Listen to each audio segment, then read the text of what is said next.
Selamat pagi. Selamat pagi Indonesia. Selamat merayakan hari Hari Pendidikan Nasional. Hari ini kita tanggal 2 Mei kita merayakan sebagai Hari Pendidikan Nasional. 2 Mei 2025. Bertepatan dengan Hari Pendidikan Nasional. Saya ingin mengungkapkan suatu kejadian berdasarkan based on my true story tentang kasus Dice dan 29 Januari. Banyak pelajaran yang harus kita ambil di dalam hidup ini, di mana pelajaran tidak hanya kita dapatkan dari sekolah saja, tapi bisa juga melalui kehidupan kita. Dice dan 29 Mei. Itu terjadi, kasus Dice itu terjadi tahun 86. Tepatnya ketika saya duduk di bangku kelas 1 SMA. Kejadian itu terjadi dan saya mendapatkan berita dari teman yang waktu itu dekat dengan saya. Nah, kebetulan lahirnya tanggal 29 Januari. Dari dia saya tahu tentang kasus Dice. Tapi saya tidak peduli saat itu karena saya pikir saya tidak tahu, saya tidak kenal dan saya tidak ada urusan. Seiring berjalannya waktu, ternyata kasus Dice itu terus mengikuti perkembangan hidup saya. Di mana ada Dice, ada 29 Januari. Yang pada akhirnya saya baru tahu kalau 29 Januari itu adalah hari anniversary-nya Mbak Tutut dan Mas Indra Rukmana. Hai Mbak Tutut, hai Mas Indra. Udah waktunya. Udah waktunya kebenaran itu saya ungkapkan. Saya sambil olahraga ya. Lumayan sambil jalan. Aduh, lumayan. Nah, ceritanya kasus itu terjadi 86 ketika saya duduk di bangku SMA kelas 1. Saya pikir itu cerita yang sekilas yang saya dengar dan tidak tahu menahu tentang hal itu. Kemudian saat itu juga Dice muncul di mimpi saya. Dia menatap saya seakan-akan minta tolong sama saya, tapi saya tidak kenal dan saya tidak tahu sama sekali. Sampai di tahun berikutnya, tahun 1992, saya bekerja di suatu perusahaan besar, PT Usijaya IBM, di mana saya ada di Field Support Administration. Di Field Support itu, tiba-tiba di lain divisi ada seorang yang sekretaris yang namanya Dice, minta tolong saya. Nah, dari kejadian itu, saya ingat pada mimpi saya seorang yang terbunuh minta tolong sama saya. Saya pikir who cares lah, saya nggak tahu, ya nggak. Sampai kemudian ternyata di kemudian hari, itu tahun 92 saya bekerja di IBM. Tahun 95 ketika saya bekerja di PT Thermochimi Corporation, perusahaan Italia yang mengerjakan Python Unit 1 and 2 di Probolinggo, proyeknya PLN. Itu PLTU, perusahaan besar yang nilainya miliaran rupiah di zaman Pak Harto waktu itu, di zaman Soeharto. So, di saat kejadian itulah ada kejadian yang membuka tabir suatu rahasia. Ketika saya bekerja di gedung Mid Plaza, di situ terjadi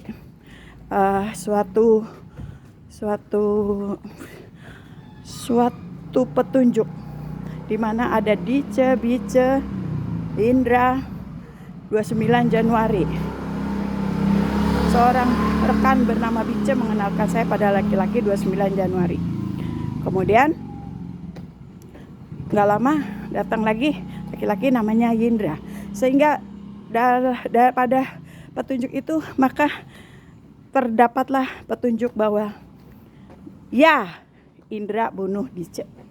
Kaget saya. Tiba-tiba otak saya seperti diputar dan keluar kata-kata itu di saat perusahaan saya di bawah tekanan lokal partner yang bikin perusahaan saya bangkrut. Saya hanya sekretaris waktu itu. Sampai pada akhirnya saya harus keluar dari perusahaan. Dan pada saat itu saya sempat tulis surat untuk mengungkapkan kasus itu. Entah kenapa saya bikin fax, saya kirim ke BPPT, tempatnya Pak Habibie. Tapi mungkin itu pun saya entah kenapa saya tiba-tiba mengirimkan ke dia. Kasus ini harus diungkap. Yang sebenarnya. Udah, saya pikir itu saya tidak mau terlibat lagi. Setelah itu saya keluar dari perusahaan. Dan tahun 2000, tepat 2000, saya menikah. Tapi sebelum saya menikah dengan seseorang, dan ternyata kemudian om dan tantenya dia, omnya dia adalah Profesor Dr. Kusuma Dinata yang lahir 29 Januari. Dan istrinya namanya Bice. Again ya, 29 Januari Bice 29. Lalu saya tanya, saya sering muhasabah dan berpikir, Bice 29 Januari, Bice. Sampai pada akhirnya saya menulis surat dan datang ke rumahnya Mbak Tutut dan Mas Indra di Jalan Menteng. Saya sering ya datang ke rumah mereka. Nggak sering sih, beberapa kali saya datang mengungkapkan apa yang menjadi petunjuk saya, bahwa kasus pembunuhan Dice harus segera diselesaikan, diungkapkan. Karena di balik kasus itu ada hikmah dan manfaat yang luar biasa yang akan kita ambil. Di dalam kejadian itu hikmahnya adalah ada suratan takdir yang maha kuasa yang menjadikan saya sebagai balansnya Pak Harto untuk menjadi Presiden Republik Indonesia. Dan di situ saya ungkapkan, why me? Why I have to be the president? Kalau saya nggak jadi presiden, nanti Indonesia akan kehilangan arah, tidak ada jati diri. Tapi suratan takdir itu ada di balik kasus Dice. Makanya kasus Dice harus diungkapkan dulu. Saya tulis surat konfirmasi untuk Mas Indra Rukmana untuk segera tanda tangan surat konfirmasi itu dan pertanggungjawabkan kejadian itu. Dan Mbak Tutut pun saya minta untuk mengkoordinir keluarga Cendana untuk memberi pernyataan bahwa harta kekayaan yang ada pada keluarga Cendana harus diberikan kepada bangsa Indonesia sesuai dengan porsi dan petunjuk yang ada pada saya. Why? Gini loh ya, kita berpikir secara logika, kita berpikir secara real. Dari sejak reformasi bergulir, tidak ada satupun yang bisa menyelesaikan kasus dugaan mantan Presiden Soeharto. Bahkan terakhir nama Soeharto dihilangkan. Artinya apa? Kan tidak terselesaikan. Sebenarnya kasus itu bisa diselesaikan kalau kita mau berpikir secara jernih. Berpikir secara jernih adalah di sini saya menyatakan bahwa Soeharto saya nyatakan tidak bersalah dalam dugaan KKN. Why? Soeharto nggak kabur kok. Dia nggak lari dari Indonesia.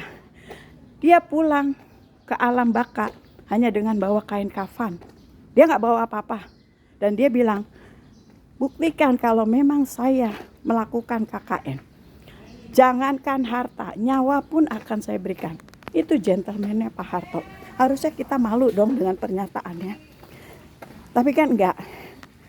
Selama ini presiden reformasi berusaha untuk menyelesaikan. Tapi tidak ada penyelesaiannya.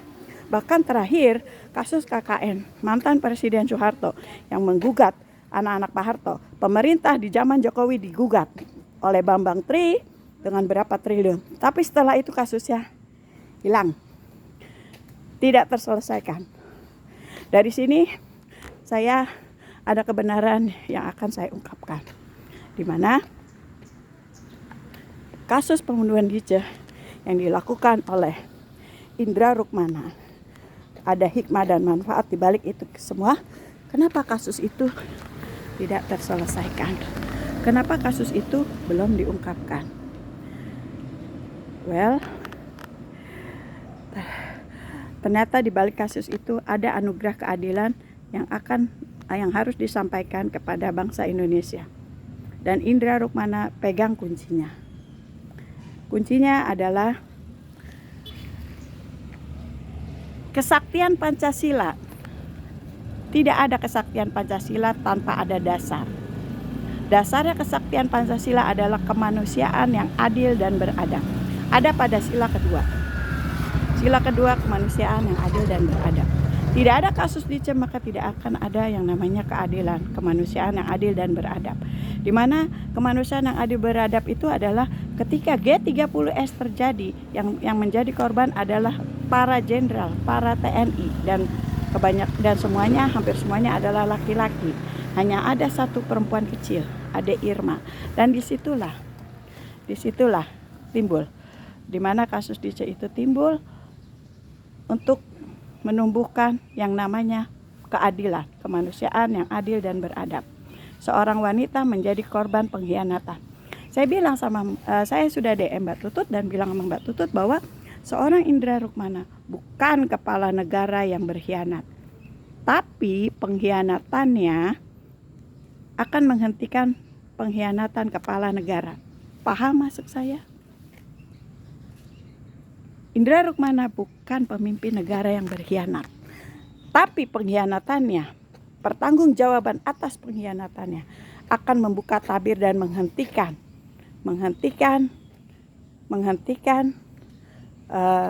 presiden kepala negara yang berkhianat. Kita semua tahu bahwa sejak Soeharto lengser, banyak para pengkhianat pemimpin negara yang berkhianat pada atasannya. Dan itu akan terus terjadi bila mana kasus Dice tidak diselesaikan. Itu petunjuk yang ada sama saya. Kasus Dice adalah merupakan ajang tempaan diri saya untuk menemukan siapa jati diri saya. Why me? Why I have to be the president? Karena saya terlahir di antara dua hal yang berbeda, dua hal yang bertentangan. Saya lahir di antara dua jenis kelamin, laki-laki dan perempuan. Saya terlahir ketika pagi akan berganti dengan malam, di saat maghrib jam 6. Saya lahir di antara daerah perbatasan antara Kebayoran Lama dan Kebayoran Baru, Orde Lama dan Orde Baru. Semua yang ada sama saya adalah balance. Semua yang ada sama saya adalah seimbang. Itu adalah anugerah.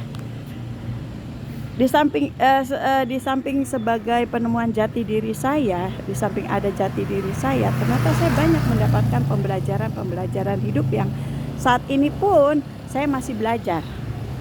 Belajar di mana saya merasa prihatin dan terpanggil dengan adanya gerakan para purnawirawan TNI yang menginginkan wakil presiden untuk mundur dari jabatan. Kalau menurut petunjuk saya dan pendapat yang ada sama saya dan petunjuk saya, wakil presiden itu digantikan tapi dengan secara objektif, tidak subjektif, tidak menyerang pribadi, tidak menyerang siapapun, partai atau apa yang mengusungnya. Tidak. Saya melakukan penurunan wakil presiden secara damai berdasarkan anugerah keadilan yang maha kuasa. Keadilan yang seperti apa? Keadilan adalah di mana ketika Soeharto lengser, maka wakil yang digantikan, wakil presiden yang menggantikan presiden. Tapi keadilan berjalan di mana ketika saya menjadi presiden, wakil mundur satu, presiden mundur menjadi wakil presiden. Karena itu adalah anugerah. Anugerah datangnya dari yang di atas. Ketika Soeharto lengser, itu ada gerakan dari bawah. Gerakan dari bawah yang melengserkan dirinya sehingga digantikan oleh wakil presiden. Sedangkan kalau saya datangnya dari atas, suratan takdir saya berdasarkan dari yang maha kuasa di balik kasus Dice. Dari atas itu di mana presiden turun, wakil presiden turun. Saya diturunkan dari yang di atas dari yang maha kuasa. Itu sistem, itu objektif. Jadi saya tidak melihat siapapun wakil presiden yang digantikan, bahwa itulah ada sistem. Tidak berdasarkan kebencian, tidak berdasarkan sesuatu yang kecemburuan, menjatuhkan, tidak, tapi berdasarkan anugerah yang maha kuasa. Karena apa? Karena biar bagaimanapun yang namanya wakil presiden itu kan satu rangkaian sama presiden. Saya pilih nomor 2 waktu pemilu kemarin, dan nomor 2 menang. Karena apa? Karena saya mau bernegosiasi dengan pemenang pemilu, presiden dan wakil presiden, untuk menjadi presiden ke-9 sebagai balansnya Pak Harto di balik kasus Dice.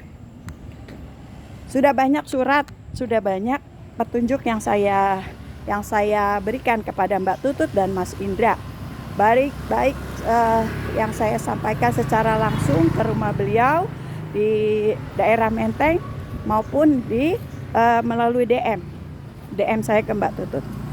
So, sekarang adalah waktu yang tepat. Waktu yang tepat di mana saya harus mengungkapkan kebenaran ini. Mas Indra Rukmana, tolong, sudah waktunya kasus itu diungkapkan, tanda tanganin konfirmasi. Kita lahir secara suci, maka kita pulang pun harus dengan kesucian juga. Ini adalah anugerah. Tidak semua orang bisa mendapatkan kesempatan seperti ini. Kematian itu pasti. Mati dalam berbuat kebaikan atau tetap mempertahankan keburukan adalah pilihan. Di balik kasus Dice ada pemimpin Notonegoro. Di balik kasus Dice ada jati diri bangsa Indonesia, ada kesaktian Pancasila. Dan itu semua akan dimulai dengan konfirmasi dan pengakuan dari seorang Indra Rukmana. Gentleman-nya seorang Indra Rukmana akan membuka tabir besar pada bangsa dan negara Indonesia. Saya tunggu secepatnya. Saya tunggu konfirmasinya, karena ada banyak hikmah dan manfaat yang harus saya sampaikan kepada bangsa Indonesia. Banyak sekali. Dan kita akan menjadi negara yang adil dan makmur. Gemah limpah loh jinawi dengan kejujuran, dengan anugerah yang maha kuasa. Terima kasih untuk semuanya. Tolong bantu saya sampaikan kepada Mas Indra Rukmana dan Mbak Tutut untuk segera diselesaikan. Selamat Hari Pendidikan Nasional. Semoga pembelajaran hidup bisa kita ambil dan kita petik. Karena pada setiap kejadian ada hikmah di baliknya. Dan hanya orang bijak yang bisa mengambilnya. Selamat pagi, salam olahraga. Lari-lari lagi, olahraga lagi yuk.